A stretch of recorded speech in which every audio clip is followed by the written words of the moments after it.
Blood is carried around the body in blood vessels. When the thick muscular walls of the heart contract, they squeeze the blood out of the heart under pressure. The pumping chamber on the right pumps blood that has returned to the heart with its oxygen exhausted into the lungs.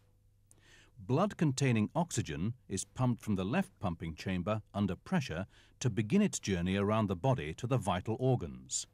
And remember, it's that pressure that we can feel at the pulse. Pressure in the blood vessels carrying blood away from the heart is so great that they must have thick, strong muscular walls. They're called arteries and look something like this.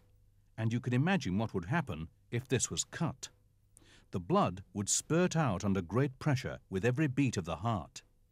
In some cases, it may be capable of producing a jet of blood several feet high. The walls of the artery are very thick, and oxygen can't pass through them into the tissues. So the arteries subdivide into small branches to form a dense network of fine, thin-walled blood vessels called capillaries, which intertwine in the tissues of the organ or muscles they are delivering oxygen to, so that oxygen can pass through their walls like this.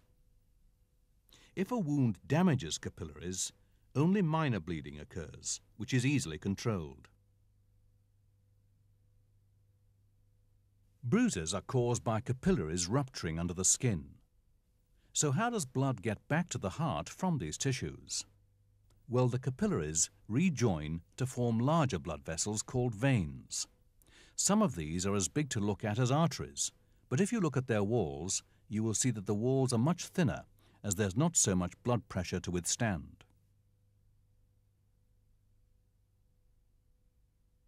The trouble is that with reduced pressure, the flow of blood back to the heart needs some organizing, particularly going uphill from the legs. So these valves help to overcome the problem of backflow. Sometimes, over a period of time, the back pressure of blood pushes the walls of the veins out, so that the valves are no longer effective. These are varicose veins and are of course treated by the doctor. But you might be called to help because they are easily burst even by a light blow, and the fracture can be very dangerous. Or even based from a dull vein forces out transported the leg.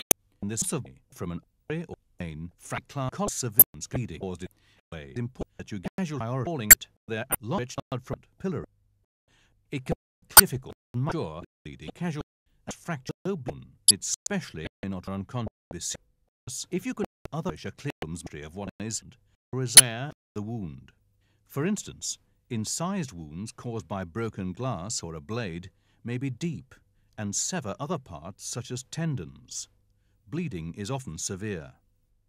Lacerations or tears may be caused by machinery with a ripping and crushing action and will cause tissue damage and bruising. Often there is contamination by germs, so risk of infection is high. Abrasions or grazes in which the top layers of skin are scraped off, leaving a raw tender area, often contain embedded particles, which can lead to infection. Contusions or bruises, perhaps a punch, can rupture capillaries beneath the skin, causing bleeding. It may indicate deeper hidden damage, such as a fracture or internal injury. Puncture wounds, such as standing on a nail or being stabbed, have a small site of entry, but a deep track of internal damage carrying dirt or germs far into the body. Bleeding may be severe but concealed. Sometimes you see this by the bruising and swelling it produces. There can be a high risk of damage to internal organs. With gunshot wounds, the wound at the point of entry may look small, but the exit wound, if it can be found, may be large and ragged. The action you take depends on the findings in your assessment, but if the bleeding is severe, it will take priority over infection and everything else except the ABC rule. A good general rule to remember is severe bleeding, priority is to control bleeding. Slight bleeding, the priority is to prevent infection.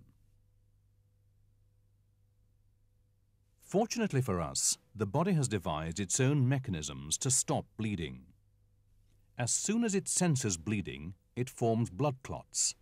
The ends of blood vessels contract, and in the case of severe bleeding, it will withdraw the blood supply from the surface of the body to the core, and indeed it is this redistribution of the circulation, this falling blood pressure, that causes the pale, cold skin in signs of shock.